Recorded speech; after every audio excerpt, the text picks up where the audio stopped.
Who even let you on this bridge? Janitorial staff gets lost easily, I suppose. We're running a Tier 1 combat simulation here, ma'am. This deck is for commissioned officers and the best of the Fleet Academy, not for civilian observers with dusty cardigans. The crowd of cadets, sharp and pressed in their midnight blue uniforms, rippled with sycophantic laughter. They were sharks in a carefully curated tank, and the scent of perceived weakness was in the water. Cadet Commander Marcus Thorne, his chest puffed out with the temporary authority of being the top of his class, gestured dismissively at the older woman standing near the aft sensor station. She stood perfectly still, her hands clasped loosely behind her back, her gaze fixed on the swirling cosmos of the main view screen.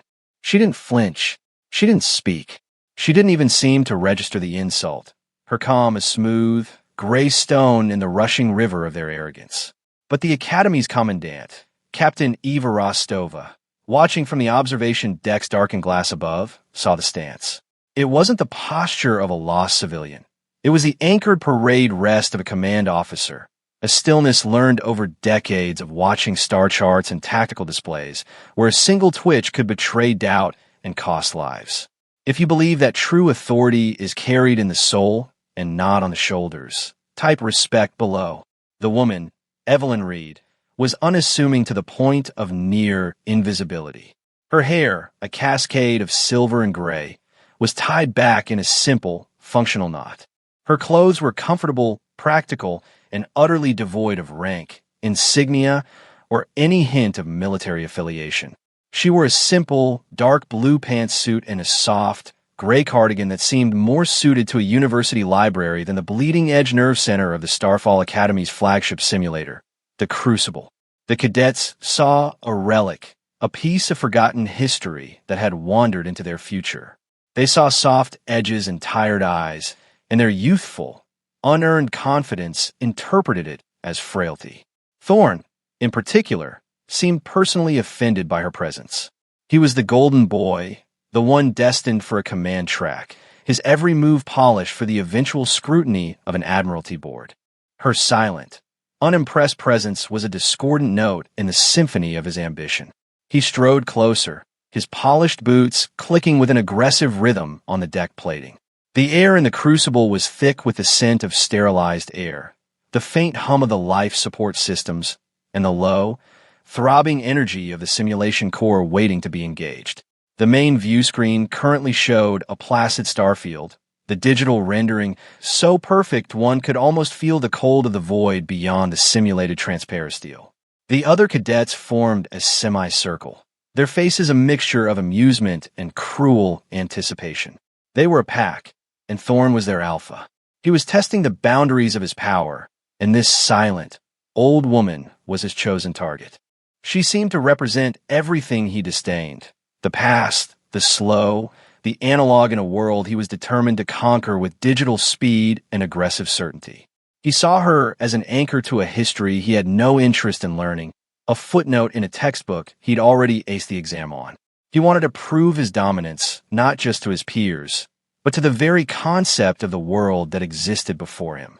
Her silence was a challenge to him, a canvas onto which he projected all his own insecurities, painting them as her deficiencies. It was an intolerable affront to his sense of order. The world, in his mind, was divided into the important and the unimportant, the strong and the weak, and he needed to categorize her, to put her firmly in the latter box so his own world would make sense again. The humiliation was not enough. Thorne's arrogance required a climax, a definitive act of putting this woman in her place. His eyes fell upon the simple, worn leather satchel resting on the deck beside her. It was as unassuming as she was, its surface scuffed with age and travel. To him, it was the final piece of the puzzle, the container of her mundane life that would prove, once and for all, her irrelevance. "What's in the bag, ma'am?" he asked, his voice dripping with condescending sweetness. "Knitting? A half-eaten sandwich? Perhaps your credentials for being on a restricted naval command bridge." Evelyn Reed did not turn.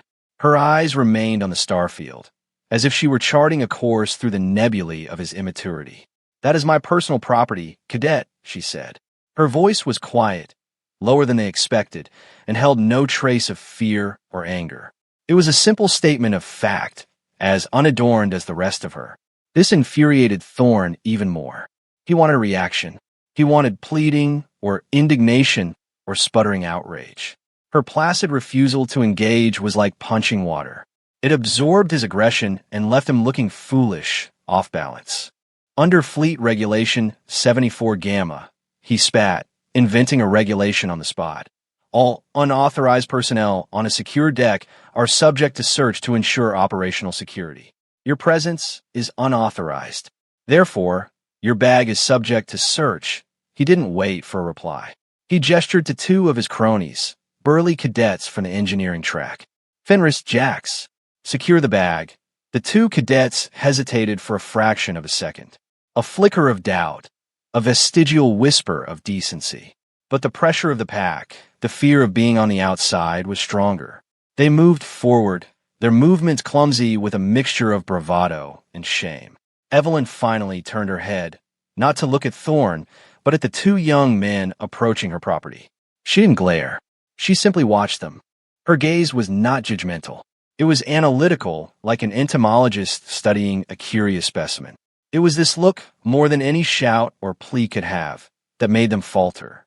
But Thorne's voice cut through their hesitation. Now, cadets. They obeyed. One of them, Fenris, awkwardly picked up the leather satchel. It was heavier than he expected. He fumbled with the clasp, his fingers suddenly thick and stupid. The other cadets leaned in, their faces hungry for the reveal. They expected to find knitting needles, a worn paperback novel, perhaps a tube of ointment for aching joints. They wanted the mundane, the pathetic, the proof that she was nothing more than a lost old woman. Fenris finally got the bag open. He reached inside, his expression a mask of feigned official duty. His fingers brushed against something hard and metallic, then something soft and folded. He pulled out the first object. It was a small, heavy block of polished obsidian, its surface cool to the touch. Etched into it in simple, stark lettering were a name and a series of numbers. It was an en-bloc clip, a data storage device used for the highest level of classified military briefings, the kind of hardware most of them had only ever read about in intelligence textbooks. The laughter in the room died. It didn't fade. It was extinguished as if a switch had been thrown. The air grew thick and heavy. Fenris's hand was trembling slightly as he held the object. Jax, the other cadet, reached into the bag and pulled out a folded piece of fabric. He unfolded it. It was a flag, a small personal standard. But it wasn't the flag of the Terran Federation or any planetary government. It was a deep, starless black, and in its center was a single, silver star, weeping a single tear. It was the personal command flag of the Fleet Admiral of the Ghost Fleet, a legendary, almost mythical Black Ops division that was rumored to not even exist. It was a unit that took on the missions no one else could, the ones that were never recorded, never acknowledged. The missions from which no one was expected to return. Thorne stared, his face paling, the smug certainty draining from him like blood from a wound. He had wanted to expose a nobody. He had a horrifying, sickening feeling he had just desecrated a shrine. The simulation began. A klaxon, sharp and insistent, blared through the crucible, and the placid starfield on the main view screen was replaced by a chaotic swirl of hyperspace lanes and hostile sensor contacts. The exercise was called the Serpent's Coil, a notorious scenario designed to test a command crew's ability to navigate a collapsing wormhole while simultaneously fending off a multi-pronged attack from an unknown enemy. It was the final exam for the command track, a trial by fire that separated the future captains from the career first officers. Thorne, shaken but desperate to reclaim his authority, barked orders. Evasive maneuvers, pattern Delta 7. Bring shields to full power. I want targeting solutions on all hostile contacts now. His voice was a half-beat too loud, a shade too brittle. The cadets, their earlier confidence shattered, scrambled to their stations. Their movements were jerky, their responses hesitant. The silent judgment of the old woman at the back of the bridge weighed on them, a gravity well of their own making. The scenario was brutal. The simulated ship, the TFS Valiance, shuddered as phantom torpedoes slammed into its shields. Alarms shrieked. Consoles sparked with simulated electrical feedback. A calm, synthesized voice began to tick off damage reports. Shields at 70%. Port nacelle power fluctuating. Navigational sensors are offline. Thorne gripped the command chair, his knuckles white. Reroute auxiliary power to the port nacelle. Give me those sensors back online. Engineering, what's your status? The voice of the engineering lead cadet came back, strained. The power fluctuation is in the primary plasma conduit, sir. We can't bypass it without risking a full core overload in this gravitational shear. The situation was deteriorating rapidly. The serpent's coil was living up to its name, tightening around them. The collapsing wormhole was causing temporal distortions, making navigational fixes impossible. The enemy ships, designated only as Reavers in the simulation, were using the distortions to their advantage, appearing and disappearing at random, their weapons' fire coming from impossible angles. They were being herded, pushed deeper into the gravitational maw of the dying wormhole. The simulation was designed to be unwinnable by conventional means. The solution wasn't in firepower or evasive action. It was a logic puzzle, a test of unconventional thinking. But Thorne and his crew were trained for conventional warfare. They were applying textbook solutions to a problem that had torn up the textbook. A new alarm, a high-pitched, terrifying wail, cut through the others. A red light flashed on the main console. Warning, cascading core failure imminent. Containment field collapsing. The synthesized voice was chillingly calm. Eject, eject, eject, this was it. The fail state. The simulation was about to declare them all dead. Thorne stared at the screen, his face a mask of disbelief and horror. He had failed, in front of everyone, in front of her. His career, his ambition, it was all turning to digital ash before his very eyes. The cadets looked at him, their faces pleading for an answer he didn't have. They were adrift, their golden boy commander paralyzed by the impossible. The noise, the alarms, the shouting, it was a cacophony of failure. And through it all, there was a single point of stillness. A single island of calm in the raging storm. Evelyn Reed, who had not moved, not spoken, not reacted. The entire bridge crew had forgotten she was there. But now, in the final, desperate seconds before the simulation ended, every eye on the bridge turned to her, drawn by the sheer, magnetic power of her composure. In the deafening symphony of failure, she moved. It wasn't a sudden or dramatic motion. It was a slow, deliberate unfolding, like a master calligrapher preparing to make the first stroke on a blank scroll. Evelyn Reed took 2 steps forward, her soft-soled shoes making no sound on the deck. Her eyes, which had been fixed on the chaotic view screen, now scanned the bridge, not looking at the panicked cadets, but at their consoles. She absorbed the flow of information, the flashing red lights, the cascading error messages. Her mind processed the torrent of data not as a crisis, but as a system of variables. She walked past the paralyzed cadet Commander Thorne, her gray cardigan brushing against the arm of the command chair he no longer deserved to occupy. She didn't go to the helm or the weapons station. She went to a secondary console, a small, unassuming auxiliary navigation and engineering panel that was rarely used, often relegated to diagnostics. A cadet was sitting there, frozen, staring at a screen filled with gibberish code. "Get up," Evelyn said. The words were not a request. They were a quiet, irresistible force. The cadet scrambled out of the chair as if it were electrified. Evelyn sat down. Her hands, which the cadets had imagined were frail and arthritic, moved over the console. They did not type. They danced. Her fingers flew across the holographic interface, a blur of practiced, economical motion. She wasn't just inputting commands. She was rewriting the simulation's base code from a user-level terminal. It was like performing surgery with a butter knife, something that was theoretically impossible. She bypassed the command lockout from the simulated core failure. She sliced through layers of encrypted subroutines designed by the Academy's most brilliant programmers. A new window opened on the main view screen, a raw data feed of the ship's energy grid, displayed not as a neat graphic, but as pure, flowing hexadecimal code. "What is she doing?" someone whispered. Thorne could only watch, his jaw slack. He was watching a language he didn't understand, a form of mastery so far beyond his own that it defied comprehension. Evelyn's hands moved with a rhythm, a cadence. She was rerouting the phantom plasma from the damaged nacelle, not to bypass it, but to channel it directly into the navigational deflector. Then, she began to manually input temporal coordinates, not from the ship's compromised chronometer, but calculated in her head based on the decay rate of the wormhole's event horizon. She was using the Reaver's own weapon, the temporal distortion, against them. She wasn't trying to escape the wormhole. She was preparing to surf it. It was a maneuver so audacious, so suicidally brilliant, it wasn't in any textbook.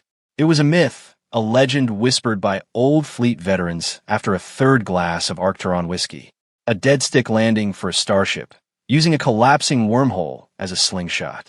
It was called the Reed Gambit on the screen. The ship stopped shuddering. The alarms fell silent, one by one. The red lights turned to a steady, solid green. The voice of the computer, which had been counting down to their demise, simply said, "Maneuver complete. All systems nominal."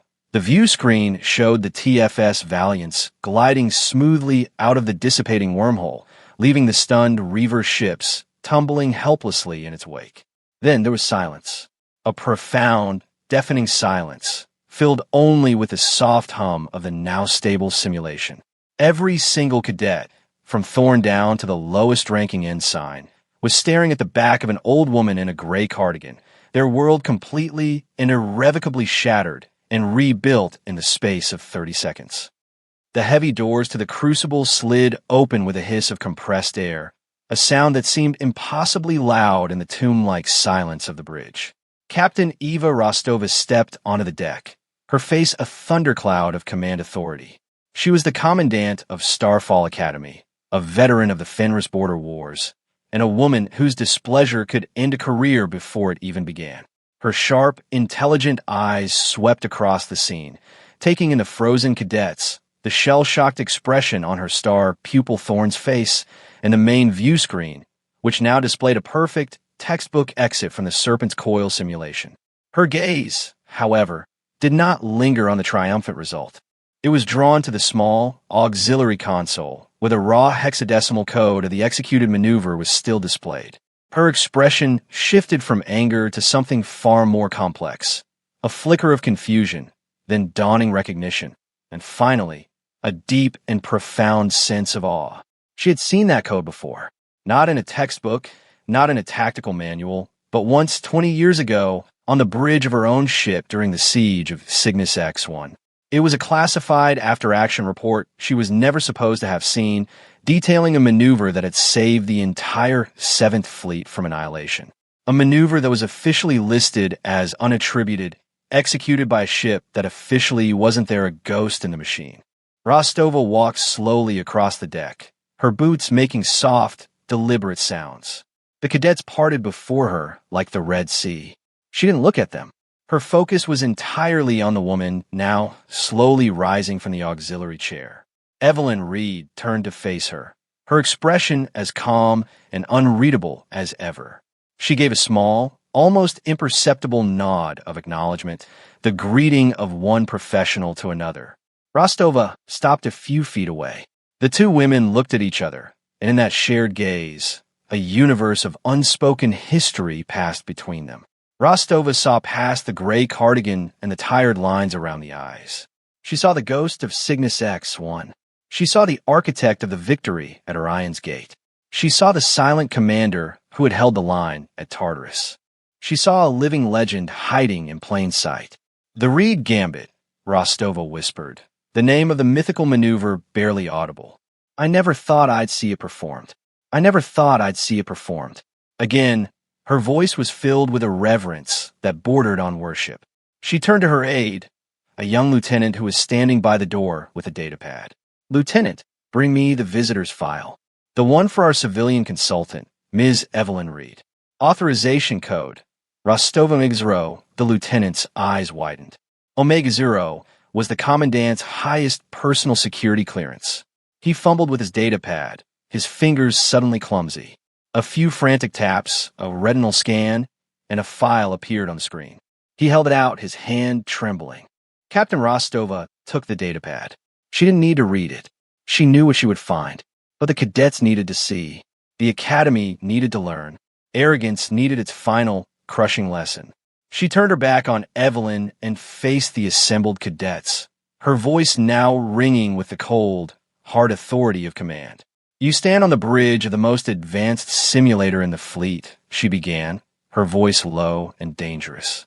"You wear the uniform of a service that prides itself on discipline, on honor, and on respect. Today, you have shown none of those things." Her eyes found Thorne, and he visibly flinched, shrinking under the weight of her gaze. "You, Cadet Commander Thorne," Captain Rostova's voice was like ice. "You, who stand at the top of your class. You, who have memorized every textbook and aced every exam. You have proven today that you have learned nothing of value." She held up the datapad, its screen glowing in the dim light of the bridge. "You demanded to see credentials. You presumed to enforce a regulation you invented to humiliate a guest on my campus. You searched her personal effects in a disgusting display of unwarranted arrogance. You judged a person based on their age and their clothing. And in doing so, you have brought shame upon this uniform, this academy. In your cells, her voice dropped even lower, becoming a focused, intense whisper that carried more weight than any shout. "So let me provide you with the credentials you were so desperate to see." She turned the datapad, so the screen faced the cadets. The text was stark against the dark background. The file was mostly blacked out, redacted at a level that even Rostova's clearance couldn't fully penetrate. But what was visible was enough to stop every heart in the room. Name: Reed, Evelyn. Rank: classified. Last held post: Fleet Admiral, Commander-in-Chief, Special Operations Command. Unit: redacted. Combat hours: 120,000 plus, simulated and actual. Medals and citations: Star of Terra, First Cluster, Medal of Ultimate Valor, Cygnus Cross, Silent Service Star, Legion of the Ghost Fleet. Mission classifications: all missions designated Tier 1/Blackbriar/Eyes Only.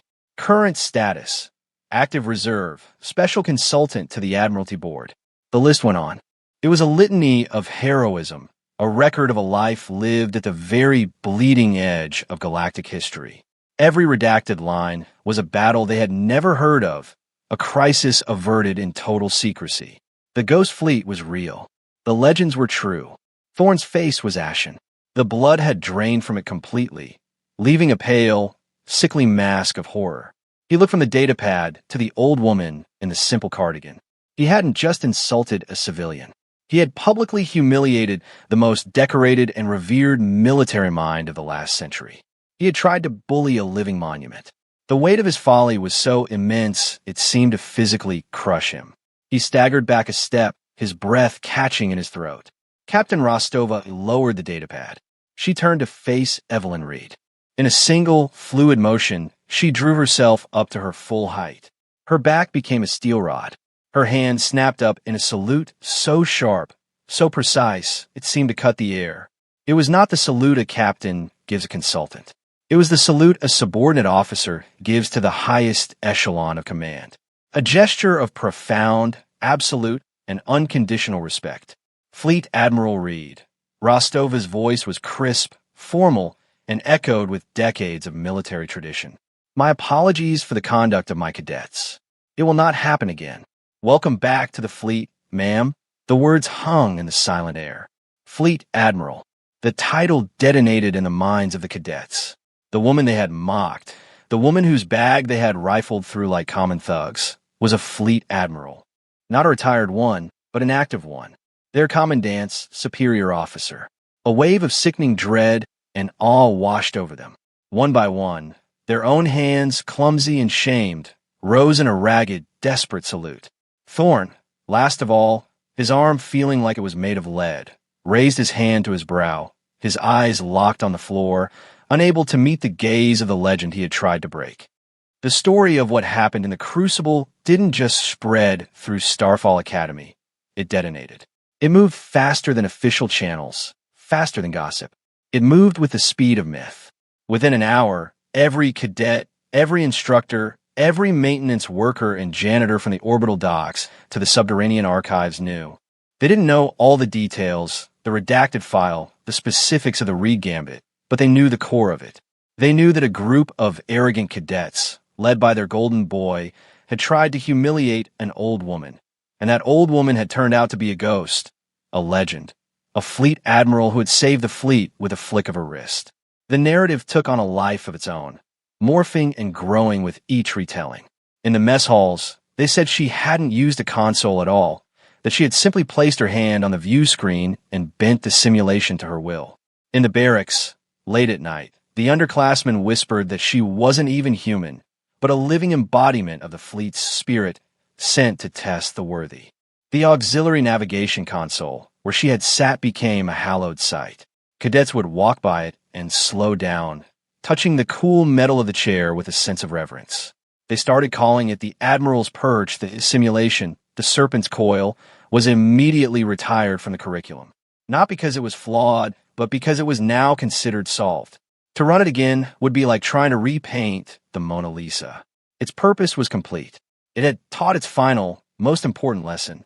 For Cadet Commander Marcus Thorne, the aftermath was a crucible of its own. He wasn't expelled. He wasn't formally disciplined in a way the public could see. Admiral Reed, in a quiet word with Captain Rostova, had requested that he be allowed to continue his studies. His punishment was to be far more profound than a simple demerit. It was the punishment of knowledge. He had to walk the halls of the academy every day, wearing the same uniform, seeing the same faces, but everything was different. The sycophantic laughter of his peers had been replaced by a wide berth of respectful silence. His instructors looked at him not with admiration, but with a kind of pitying disappointment. He had been the son of his own small solar system, and now he was a black hole of shame, his own arrogance collapsing inward on itself. He saw Evelyn Reed only one more time that week. She was in the academy library, sitting in a quiet corner, reading a physical, paper-bound book. No cardigan this time, just a simple dark blue blouse. She looked up as he approached, her eyes holding no malice, no triumph, just a quiet, patient neutrality. Thorne stopped before her table. He had rehearsed a speech, a long, flowery apology full of self-flagellation and promises of change. But when he opened his mouth, the words wouldn't come. They felt false, inadequate. Instead, he simply drew himself to attention, his back straight, his eyes fixed forward. "Ma'am," he said, his voice cracking with the weight of his shame. "I was wrong. I apologize." He then executed a salute, as sharp and precise as he could manage. "Thank you for the lesson." He held the salute, waiting for her to dismiss him. She watched him for a long moment, then gave a small, slow nod. "Competence is a quiet thing, Cadet," she said, her voice soft. "It doesn't need to announce itself. It is simply, is." She then looked back down at her book. Dismissed, Thorne lowered his hand, turned, and walked away, feeling not forgiven, but understood. The lesson had been delivered, and it had been received. He had entered the crucible a boy playing at being a commander. He left it a man who had just begun to understand what it meant to serve. The experience had stripped him of his arrogance, but it had given him the first, most crucial building block of wisdom: humility. The legend of the Silent Admiral became woven into the very fabric of Starfall Academy. The story was passed down from graduating class to incoming plebes, becoming a foundational piece of institutional folklore. It was no longer just a story about a specific event. It was a parable. It was the Academy's primary lesson on the mortal sin of assumption. Instructors used it to teach tactical theory, pointing out that the greatest weapon is often the one you don't see, and the greatest strength is the one that is never announced. They used it to teach ethics, a brutal, perfect example of how prejudice, whether based on age, gender, or appearance, is the enemy of sound judgment. The name given to the auxiliary console, the Admiral's Perch, became official. A small, simple brass plaque was affixed below the screen. It didn't list her name or rank. It just had a single cryptic phrase etched into it. Competence is a quiet thing. Every cadet who sat there understood the weight of that history. It was a constant, silent reminder that the universe was filled with more wisdom and experience than their textbooks could ever contain, and that true mastery was earned in silence and demonstrated through action, not proclaimed in arrogance. Marcus Thorne's transformation was profound. He graduated not at the top of his class. His final scores were marred by the Serpent's Coil failure, but he graduated. He accepted a post not on a glamorous flagship, but on a long-range survey vessel charting unexplored space, a quiet, thankless job far from the limelight he once craved. He excelled, freed from the burden of his own ego. His natural intelligence and newfound humility made him an exceptional officer. He listened more than he spoke. He learned from his crew, from the grizzled chief engineer to the youngest ensign. He earned their respect not through bluster, but through quiet, demonstrated competence. Years later, as a lieutenant commander with his own command, he would often gather his new officers on the bridge.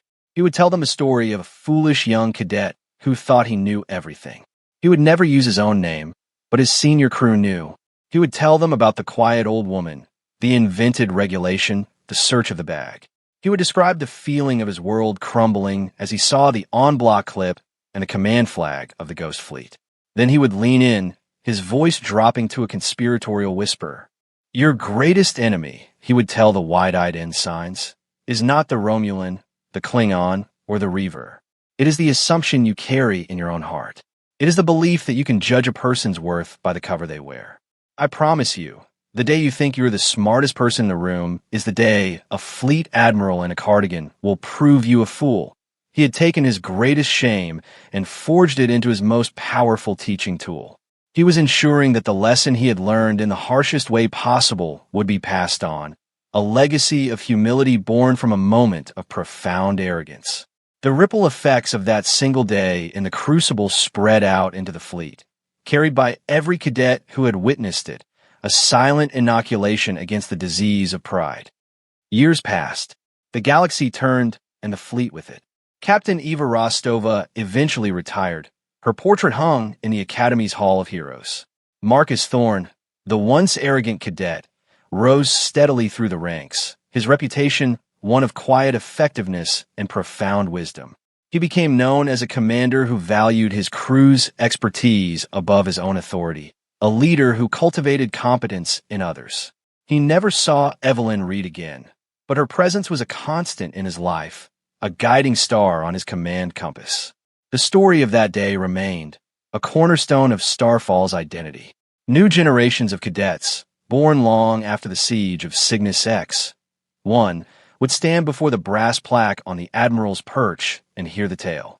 They would learn that respect is not a commodity to be demanded, but a debt owed to the quiet professionals who build and protect the world. They learned that the most dangerous people are not the ones who shout the loudest, but the ones who have nothing to prove. Evelyn Reed herself remained a ghost. She would occasionally appear at a high-level Admiralty briefing, a silent figure at the back of the room whose presence subtly shifted the balance of power. She would consult on ship designs, her quiet suggestions leading to revolutionary breakthroughs that saved thousands of lives in conflicts to come. She never took credit. She never sought accolades. Her reward was the continued existence of the fleet she had dedicated her life to, the quiet flourishing of the peace she had fought for in shadows. Her legacy wasn't in the medals that gathered dust in a classified vault or in the name whispered in awe by cadets. Her true legacy was in the changed heart of Marcus Thorne. It was in the countless officers he mentored, who in turn mentored others, passing down the simple, powerful creed. Listen before you speak, observe before you judge, and honor the quiet competence that holds the universe together. It was a legacy not of a single, heroic act, but of a fundamental shift in culture, a quiet revolution of humility that spread from one shattered ego on a simulated bridge. The lesson was simple. True strength doesn't need a posture. True wisdom doesn't need to preach. True authority doesn't need to announce itself. It simply is waiting patiently for the arrogant to stumble, not to crush them, but to teach them. It teaches that the measure of a person is not found in the volume of their voice, but in the depth of their silence. Not in the brilliance of their uniform, but in the steady calm of their hands when the world is falling apart. The universe has a way of balancing the scales, of humbling the proud and elevating the humble. Sometimes that balance comes in the form of a collapsing star. And sometimes it comes in the form of a quiet old woman in a dusty gray cardigan who reminds everyone that the most powerful force in the galaxy is a lifetime of earned, unspoken respect. The ultimate truth, forged in the silent vacuum of space and the noisy halls of power, is that significance is not a costume one wears. It is not embroidered on a sleeve or announced by a herald. It is a weight in the soul, a density of experience that bends the world around it through its sheer gravity. The cadets on the Crucible Bridge that day thought they were the center of their own universe, bright, hot suns of potential. They learned, in a single, crushing moment, that they were merely planets, caught in the orbit of a star so massive, so ancient, its light had taken a lifetime to reach them. They had mistaken the quiet of the deep ocean for stillness, never imagining the crushing pressure that existed just beneath the surface. They mistook the calm of the master for the apathy of the uninitiated. This is the timeless lesson of the professional. The true masters of any craft, whether it is commanding a star fleet, healing the sick, or building a bridge, share a common trait. They have moved beyond the need for validation. Their work is the only validation they require. Their competence is their creed, and their results are their only sermon. They have faced challenges so profound and paid prices so high that the petty squabbles of ego and status seem like the games of children. They wear their expertise like a second skin, not like a gaudy uniform. Evelyn Reed's silence was not emptiness, it was fullness. It was the quiet of a library filled with 1,000,000 books, the stillness of a mountain that has seen empires rise and fall. It was the profound calm that comes only after the storm has been weathered, not once, but 1,000 times. Marcus Thorne and his followers tried to fill her silence with their own noise, their own assumptions, because they feared the emptiness they perceived in it. They could not comprehend a confidence so complete that it required no outward expression. What they learned was that her silence was a fortress, and their insults were pebbles thrown against granite walls. Their arrogance was a fire that consumed only itself, leaving her untouched, her quiet dignity reflecting their own foolishness back at them 1,000-fold. True legacy is not what you build or what you command. It is not a name on a plaque or a story told in a mess hall. True legacy is the change you inspire in others. It is the lesson that takes root in the heart of your harshest critic and transforms them. Admiral Reed's greatest victory was not at Cygnus X, 1, or Orion's Gate. It was on the simulated bridge of the TFS Valiance, where she conquered not an enemy fleet, but a single, arrogant heart, and in doing so, planted a seed of wisdom that would grow and spread for generations. She proved that the most powerful weapon in the universe is not a phaser or a torpedo, but a quiet example. For more stories where quiet competence triumphs over loud arrogance, and where silent strength defines their worth, subscribe to Unknown Heroine Tales.